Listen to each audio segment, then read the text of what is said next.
Film festival season is ramping up here in the Greater Toronto Area, and there is one festival that has joined the array to provide a safe place for makers of faith and family films to showcase their content. Jason and Rafael are here to tell us more. Welcome back, guys. Hi, how are you? Hi, thanks for having us. So tell me about the Canadian International Faith and Family Festival, Faith and Family Film Festival. You just started last year, so it's still in its early stages, but tell us why you decided to create this film festival. Well, we really felt that there was a need for a film festival like this in Canada. Jason and I traveled all over the U.S. to conferences and film festivals, and as filmmakers, these type of films never really see the light of day.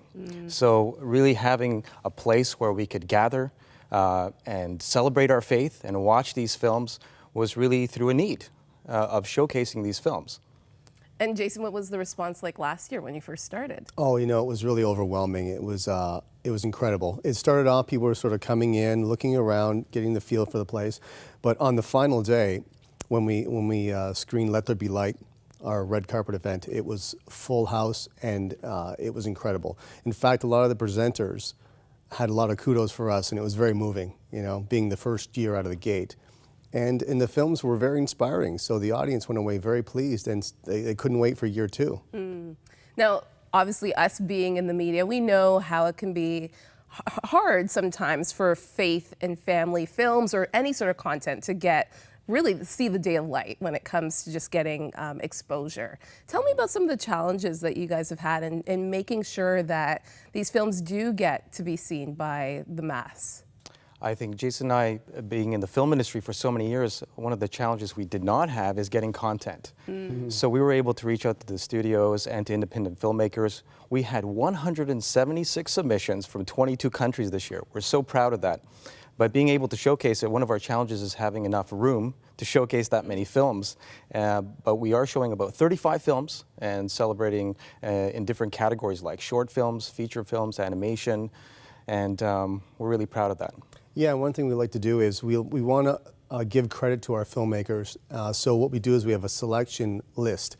So we say to the filmmaker, you're a selection, but we can't screen you because of limitations in screen space. That's why we're hoping to really grow so we can have a space for all these films to come and celebrate their work. And one of your mandates also is to reach out to a younger generation, and so that young people who are exploring their faith have a place where they can delve in and find out a little bit more. Explain that to me a little bit more. Well, through Artists in Christian Testimony and the Canadian Bible Society, we're able to create a wonderful program for public service announcements. And it involves engaging the youth, encouraging them to become part of the media movement, and to be able to proclaim our faith through film. Yes, the Youth Initiative project that we kind of grew together is something where young people under 25 can film something on their iPhone, and just a PSA, a public service announcement that can have something to do with what the Canadian Bible Society does, because it's so much more than just printing Bibles. I mean, they have missions all over the world. So we wanted to create awareness there and also engage the youth with film and TV. All right, so tell me about some of the films that we should be looking forward to for this year. Well, the big red carpet event this year is I Could Only Imagine. Yeah. So we're really proud of that. Indivisible is another big film. A lot of independent films too.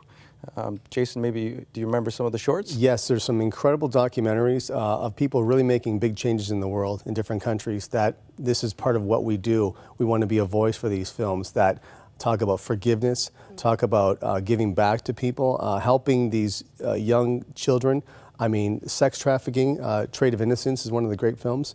So we're really excited to be able to showcase these films. And so those that are watching, tell us how we can get involved or how we can attend the festival and the dates.